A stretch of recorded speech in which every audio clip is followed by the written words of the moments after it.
پاکستان میں سابق وزیر اعظم عمران خان کا ایک اور آڈیو سامنے آیا ہے جس میں وہ اپنے قریبی ساتھیوں سے کہہ رہے ہیں کہ کسی ملک کا نام نہ لیں۔ اس سے پہلے ایک اور آڈیو میں وہ کہہ رہے تھے کہ ہمیں صرف کھیلنا ہے، امریکہ کا نام نہیں لینا ہے۔ اس میں وہ اپنے ایک سیکرٹری اعظم خان سے بات چیت کر رہے تھے۔ تازہ آڈیو میں وہ اپنے وزیروں شاہ محمود قریشی اور اسد عمر سے بات چیت کر رہے ہیں۔ عمران خان کو یہ کہتے ہوئے سنا جا سکتا ہے کہ ہم تینوں کو کل ایک میٹنگ کرنی ہے۔ وہ یہ بھی کہہ رہے ہیں کہ ہمیں یہ کہنا ہے کہ جو لیٹر ہے اس کے بارے میں اپنی مرضی کے کچھ منٹس لکھ دیں۔ عمران خان نے ان کے خلاف اپوزیشن کی نو کانفیڈنس موشن کے دوران الزام لگایا تھا کہ انہیں بے دخل کرنے کے لیے غیر ملکی سازش کی گئی ہے۔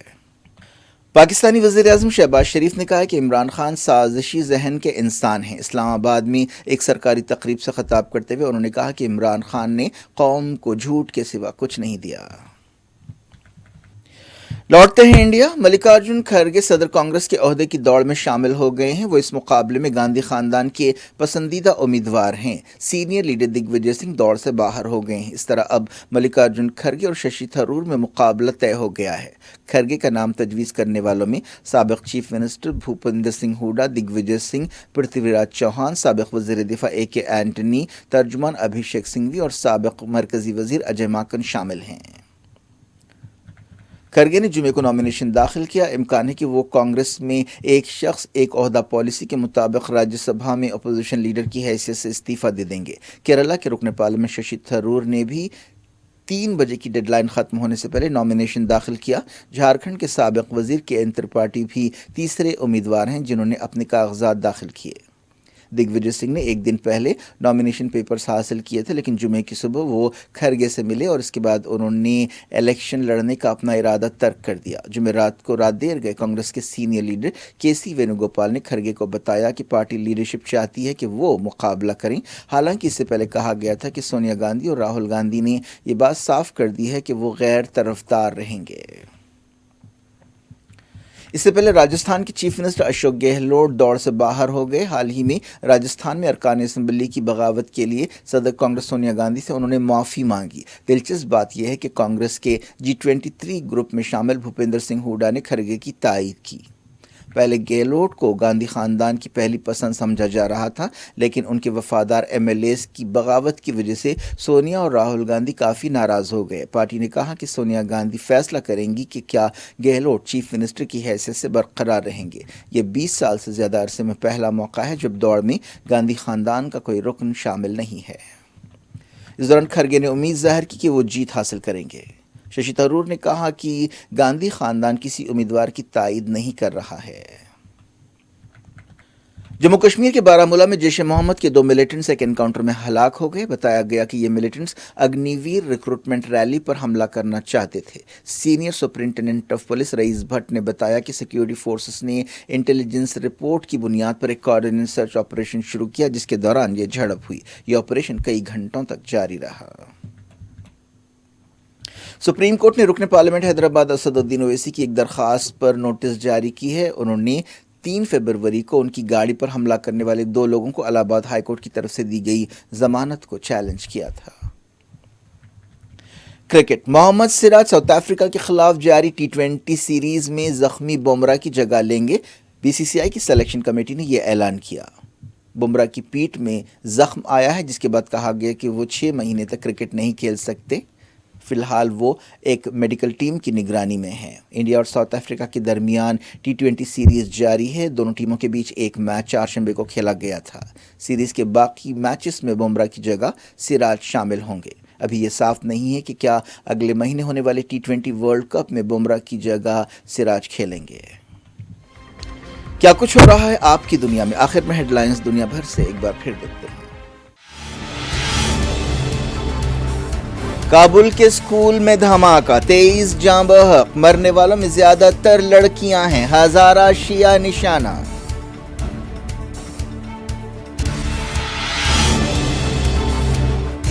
پوٹین نے یوکرین کے 4 علاقوں کو رشیا میں شامل کرنے کا اعلان کر دیا، کہا ہر طرح سے حفاظت کریں گے، سوویت یونین بحال کرنا نہیں چاہتے۔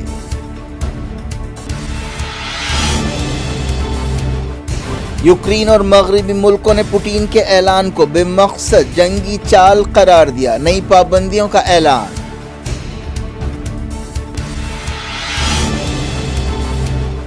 پوٹین کے اعلان سے پہلے زپوریزھیا میں حملہ، 25 ہلاک، دونوں طرف سے ایک دوسرے کو ذمہ دار ٹھہرایا گیا۔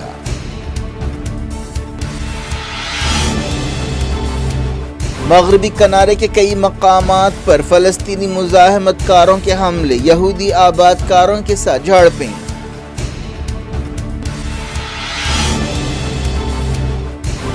افریقہ کے ملک برکینا فاسو میں فوجی بغاوت، صدارتی محل اور اہم عمارتوں پر سپاہیوں کا کنٹرول، ٹی وی سکرینز بند۔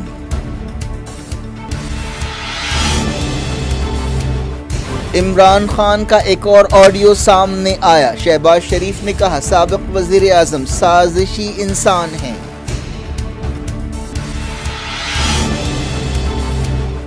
کانگریس صدارت کے لیے ملکارجن کھڑگے اور ششی تھرور میں مقابلہ طے، دگ وجے سنگھ دوڑ سے باہر۔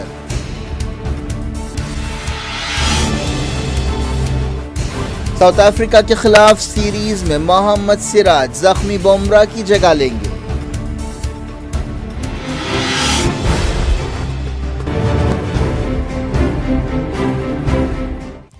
یہ تھی آج کی خبریں۔ اب شیڈول افراست کو دیں اجازت اور اپنا بے حد خیال رکھیں۔ اللہ حافظ۔